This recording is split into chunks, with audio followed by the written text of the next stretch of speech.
¿Existe la filosofía latinoamericana? Un pensamiento periférico es un pensamiento situado. Europa se arroja sobre América Latina la herencia de los pueblos originarios, los proyectos de nación, el porqué de este pensamiento, el rechazo al colonialismo, la unión latinoamericana, la lucha de clases en Argentina, países subalternos, marginados, que no han participado de la centralidad de la historia. América Latina, filosofía y colonialismo.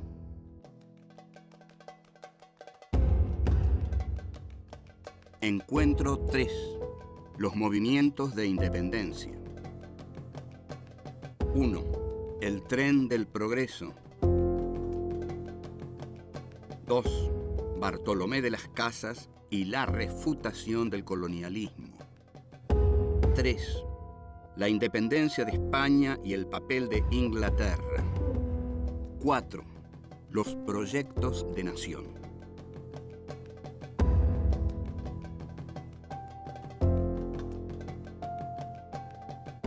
En el programa anterior habíamos visto que en la historia se postulaba un tren del progreso que estaba encarnado por las naciones metropolitanas y que todas las oligarquías de América Latina se separaron de España para subir a ese tren del progreso que encarnaban Gran Bretaña y Francia, pero sobre todo Gran Bretaña. Ahora, ese tren del progreso no existía, no había un solo tren, había un tren para las naciones hiperdesarrolladas y las naciones hiperdesarrolladas metieron a todas las naciones periféricas en otro tren. ¿Por qué otro tren? Porque las condenaron a una economía unilateral, al monocultivo. Entonces, cada país se sometió a un producto típico, Argentina al trigo, Bolivia al estaño, Chile al cobre, Centroamérica al azúcar. Y todo eso, el imperio inglés lo hizo mantener, y las oligarquías de América Latina lo hicieron con mucho gusto porque era muy fácil extraer lo que ya estaba, lo que ya se tenía. En cambio, les resultaba muy difícil desarrollar una industria propia, que era lo que tenía Inglaterra. Entonces Inglaterra se asume como taller del mundo. Yo soy la industria, dice. Ustedes sean el monocultivo. Y es así como el desarrollo fue asimétrico por completo, porque una industria siempre tiene un valor agregado que la hace valer mucho más que a las materias primas. Entonces, esto fue lo que determinó el subdesarrollo y el atraso de América Latina.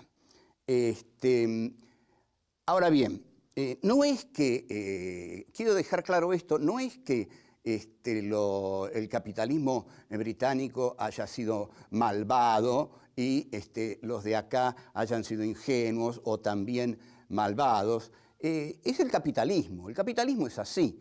Si ustedes van a ver la película Wall Street, van a ver que el protagonista dice, la codicia es buena, porque la codicia es el alma de la economía. Entonces, no es una lucha de buenos y malos, es una lucha en la cual los intereses toman una determinada relación, pero en esa relación de intereses, América Latina quedó confinada al monocultivo y al atraso, porque no pudo desarrollar una industria propia. Desearon fervorosamente salir de la órbita española porque deseaban entrar en la órbita del progreso histórico. Hay progreso histórico si ustedes se unen a las potencias que encarnan ese progreso histórico. Y España dejó de encarnarlo. España lo encarnó en la conquista de América, pero fue digamos, una encarnación de un movimiento, el de la conquista de América, que despertó al sistema capitalista, pero a través de una brutalidad enorme que fue llevada adelante, como dijimos, con la espada y la justificación de lo evangélico. A esto, muy meritoriamente, se opuso un clérigo español Bartolomé de las Casas, que se apiadó tremendamente de los indios masacrados por la conquista de América. Yo no quiero asustarlos, no quiero asustar a nadie, pero la conquista de América fue realmente una masacre de los pueblos originarios. Yo diría que hubo por lo menos 40 millones de muertos en América Latina y fue el arrasamiento de los pueblos originarios de los que no quedó casi nada. Entonces, Bartolomé de las Casas, que nos deja su documentación y su palabra adolorida, dice: ¿con qué autoridad habéis hecho tan detestables guerras a estas gentes que estaban en sus tierras mansas y pacíficas? Clarísimo lo de Bartolomé. ¿Con qué autoridad? Bueno, esto la monarquía española lo diría claramente, porque nosotros somos Occidente, porque nosotros somos los países de la civilización. Entonces, por eso hemos venido acá y hemos hecho estas atrocidades, señor fraile Bartolomé de las Casas, que usted está denunciando inútilmente, porque las vamos a seguir haciendo. Lo cierto es que las siguieron haciendo y que Bartolomé de las Casas pasa a la historia como un testimoniante que fue sensible al horror de la masacre de los pueblos originarios, pero que por supuesto no la pudo impedir, porque mal puede impedir un buen fraile todo un proceso histórico que se basa en la masacre de esos pueblos para lograr la extracción del metálico, del oro que hay en esa tierra que se ha conquistado. Volvemos.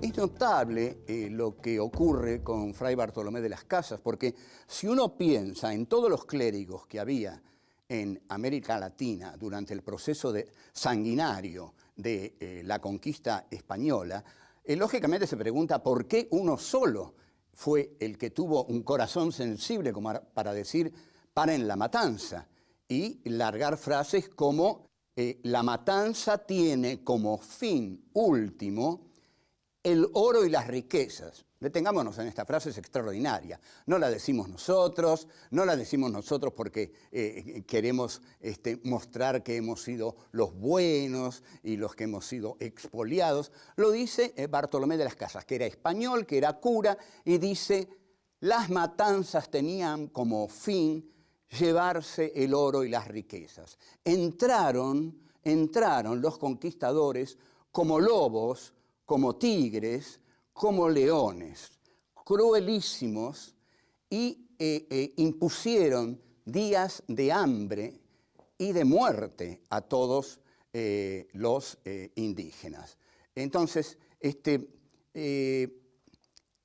para nosotros, Fray Bartolomé de las Casas, y para todo el pensamiento anticolonialista, es un ejemplo excepcional, porque todo aquello que el pensamiento de la derecha dice, que la conquista de América fue progresiva y que integró a América al progreso de la humanidad, lo que está diciendo un hombre de Dios, Fray Bartolomé de las Casas, es: esto no integra nada a la humanidad. Lo que se está produciendo aquí es una matanza inclemente que se está produciendo por la codicia de llevarse las riquezas de América al centro del mundo, a España. Y están buscando también los tesoros del Perú. Los tesoros del Perú eran un mito al cual los conquistadores querían llegar, porque se hablaba de una región en la cual estaba acumulado todo el oro de América Latina, de este continente. Ahora, es Bartolomé de las Casas el que dice que este continente fue saqueado injustamente, injuriado, vejado, en nombre de la codicia de la razón occidental, digamos, en este caso encarnada por los aventureros que fueron los conquistadores españoles. Tampoco queremos pelearnos con España, pero España tiene que asumir que esto fue así. Nosotros no podemos decir otra cosa. Esto fue así, ocurrió así. Hubo un genocidio para llevarse las riquezas de América Latina a la monarquía española, que no supo mucho qué hacer con ellas porque terminaron desarrollando realmente las industrias británicas, porque finalmente a través de los piratas y de los robos a los galeones fue Inglaterra la que terminó quedándose con las riquezas de América Latina. Esa conquista se trató de una guerra tiránica. En realidad, los conquistadores que llegaron fueron tiránicos y los curas que llegaron con ellos ayudaron muchísimo a ese genocidio. Esto se va a repetir, se repitió en la Argentina, por supuesto. Pero a ese genocidio el cura viene para evangelizar al indio. Si el indio no acepta la evangelización, lo que no está aceptando es que el alma entre en él. Si el alma no entra en él, al no entrar el alma de Jesús, el conquistador lo puede matar sin ningún remordimiento de conciencia. Entonces, el pensamiento de las Casas está refutando la esencia del colonialismo, porque la esencia del colonialismo es la bandera que dice: con nosotros llega el progreso, llega la civilización, con nosotros América es incorporada al mundo. Y esto es lo que va a decir todo el pensamiento de la derecha, ¿no? Dice, bueno, es una bendición, América ha sido incorporada, así entró América al mundo. Pero sin embargo, la tierra americana pasa a ser del conquistador. El conquistador se queda con la tierra y mata a los pueblos originarios a los cuales pertenecía la tierra.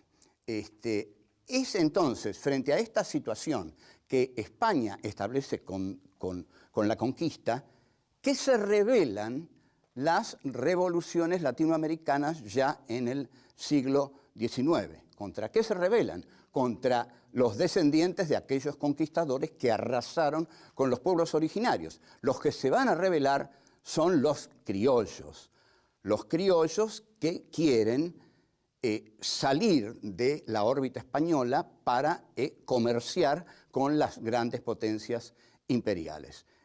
Lo hacían a través del contrabando, lo venían haciendo, pero ahora, si se hace esta revolución que tiene como única finalidad echar al colonizador español y lograr una libertad para lograr la libertad de comercio y no estar sujetos al monopolio de comerciar solo con Cádiz. Quieren comerciar con todo el mundo. Hasta luego.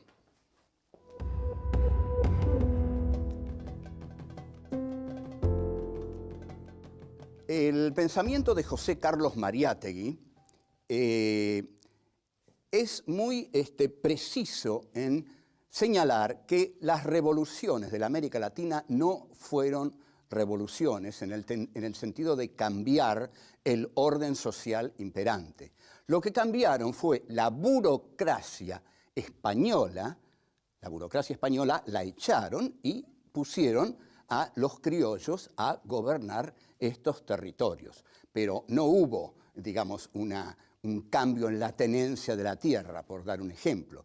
Lo que hubo fue la expulsión de la burocracia hispánica para reemplazarla por, los criollos que tomaban las riendas de su propio destino. Esto ocurrió en toda América Latina y permitió que estos territorios se entregaran al comercio libremente, porque antes Inglaterra lo hacía a través del contrabando. El 25 de mayo de 1810 en la Argentina, en el Río de la Plata, había anclados buques ingleses que festejaron la revolución con cañonazos, o sea, sabían lo que hacían.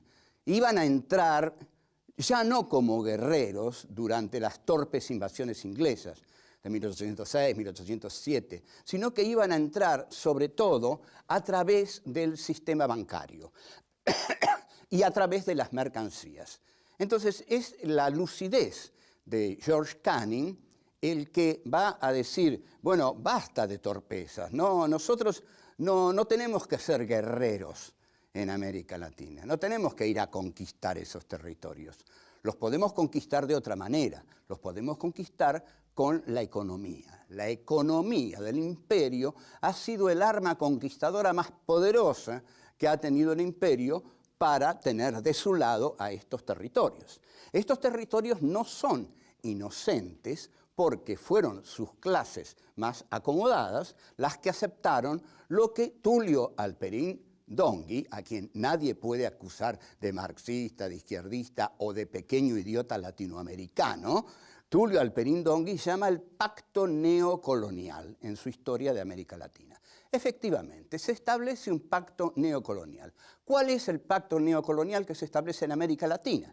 Bueno, Inglaterra va a ser el taller del mundo. Inglaterra nos va a proveer de mercancías, de todo lo que nosotros necesitemos que sea elaborado a través de la industria.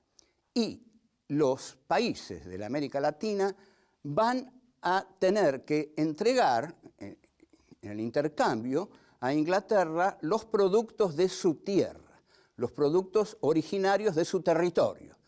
Entonces, Argentina lo que entregó fue su trigo y su ganado, bueno, y así el azúcar fue fundamental en la zona del Caribe, y hay una muy, muy buena película que usted puede comprar ya inmediatamente o alquilar en su videoclub, que es Queimada, de Gilo Pontecorvo, con Marlon Brando, película en la cual Marlon Brando hace a Walker, un agente inglés que llega a esa isla y les dice, bueno, ustedes lo que tienen que hacer es liquidar a todos aquellos que se opongan al proyecto que los va a enriquecer.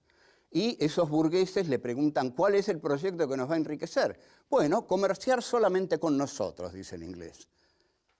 Vendernos el azúcar solamente a nosotros y nosotros les vamos a dar todo lo que necesiten. Les vamos a fabricar hasta las tacitas para tomar el té, hasta, digamos, los manteles, todo lo que quieran. Eso se lo da Inglaterra, porque Inglaterra, y esto lo había dicho ya Adam Smith en La riqueza de las naciones, Inglaterra tiene que funcionar como el taller del mundo y tiene que tener al mundo como su comprador, como su cliente. Y ese cliente, a la vez, tiene que entregarle a Inglaterra las materias primas para que el imperio pueda llevar adelante sus industrias. Lo que ocurrió con esto y lo que va a ocurrir es que una industria siempre tiene valor agregado, mientras que un producto primario es primario justamente porque no tiene valor agregado. Se lo entrega tal como se lo saca de la tierra. Por eso nuestras oligarquías latinoamericanas fueron infinitamente cómodas. Fueron algo así como el amo hegeliano, que, dice Hegel, se evapora en el goce, mientras que el esclavo es el que trabaja. Entonces, entregaron los productos primarios de América Latina e Inglaterra les entregó todo lo que necesitaban. Igual que en el sur de Estados Unidos. El sur le entregaba algodón a Inglaterra y en el sur hasta los manteles eran hechos en Inglaterra. Esta relación profundamente desigual explota en el crack del 29 y ahí es donde los países de América Latina se dan cuenta que tomaron un camino equivocado, que el tren de la modernidad no era para ellos. Bueno, chao, hasta luego.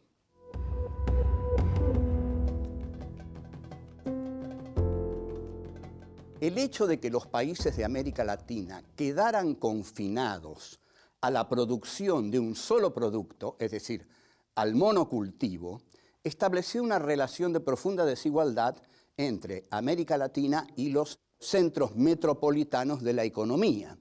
Entonces, se careció en América Latina de un proyecto nacional que integrara a los países a través de economías regionales autónomas que produjeran auténticamente distintos productos que no fueran importados, sino que sirvieran para el desarrollo interno de cada país. No hubo mercado interno.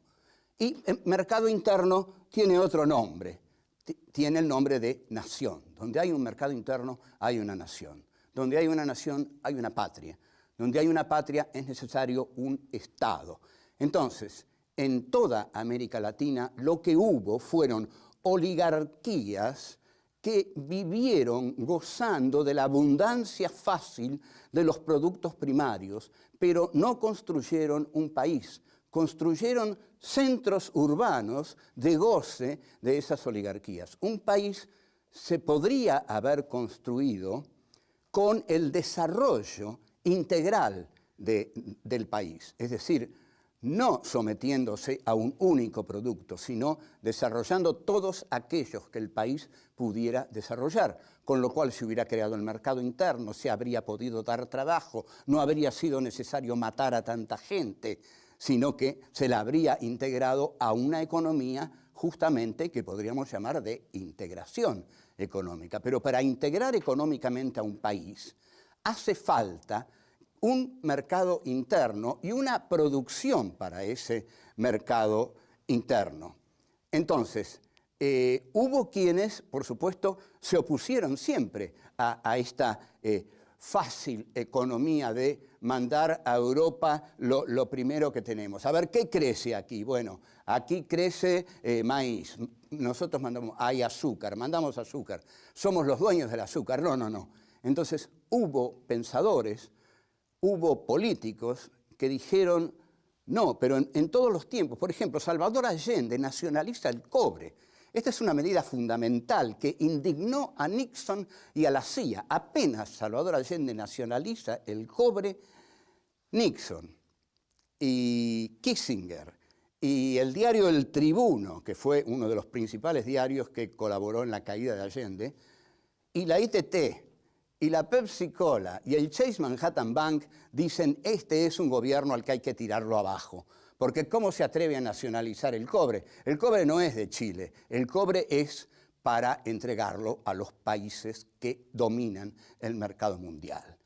Entonces, vemos que esto ha ocurrido en todas las épocas, ¿no? Que el gobierno de Allende cae, en gran medida, es decir, desde el comienzo su caída comienza a ser planeada por este tipo de medidas proteccionistas. Esta es la palabra. Siempre se han enfrentado el proteccionismo y el libre cambio. ¿Qué es el proteccionismo? El proteccionismo es muy fácil, es decir, miren señores, no nos manden máquinas de coser, porque las vamos a fabricar nosotros. Entonces, eso es proteccionismo económico. Y nosotros fabricamos nuestras máquinas de coser en lugar de que nos las envíen los ingleses. Pero se eligió el liberalismo. ¿Y el liberalismo qué es? Miren, mándennos sus máquinas de coser. Estamos abiertos a todo lo que nos quieran mandar y nosotros les enviamos lo que ustedes quieran. ¿Ustedes quieren que seamos monocultivistas? Bueno, para eso somos libres, elegimos libremente ser monocultivistas. Y ustedes libremente mándennos todos los productos manufacturados que nosotros podíamos hacer si fuéramos proteccionistas. Pero ¿cómo vamos a ser proteccionistas? Lo fue el Paraguay, pero porque tuvo un dictador, a Francisco Solano López, que era un dictador, y cerró el Paraguay. Claro, es cierto, en el Paraguay hubo astilleros, hubo un desarrollo capitalista profundo, independiente, autónomo, por eso tuvimos que arrasarlo al Paraguay, con 600.000 paraguayos muertos. Y esas cosas hay que hacerlas en nombre del progreso de la historia. Incluso el mismísimo Marx va a decir, ¿qué importan los horrores y los frutos son placeres? No mató a miles de seres Tamerlán en su reinado, con lo cual está diciendo, no importan los costos humanos que implique la penetración imperialista en los países coloniales, porque el mismo Marx apoya el desarrollo burgués porque dialécticamente, hegelianamente, cree que de ese desarrollo burgués va a surgir el proletariado industrial que va a llevar a estos países a la liberación. Pero aquí se equivocaba muy fieramente. En cambio, las oligarquías criollas no necesitaban esa dialéctica. Las oligarquías criollas de todos los países de América Latina dijeron libre cambio. Libre cambio porque con el libre cambio nosotros enviamos las materias primas e Inglaterra nos manda los productos manufacturados. En cambio, un Estado proteccionista habría defendido la economía nacional y habría llevado a la economía nacional a fabricar autónomamente, internamente, aquellos productos que un mercado interno habría reclamado.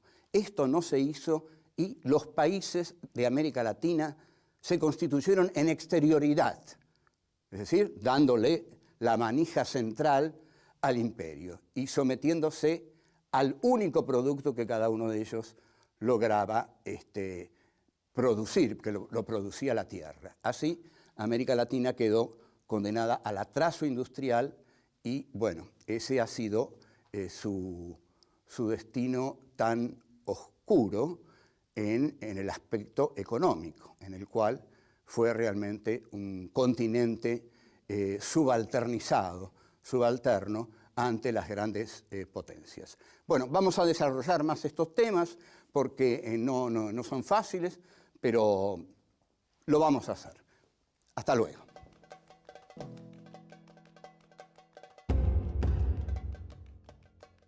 La matanza tiene como fin último el oro y las riquezas.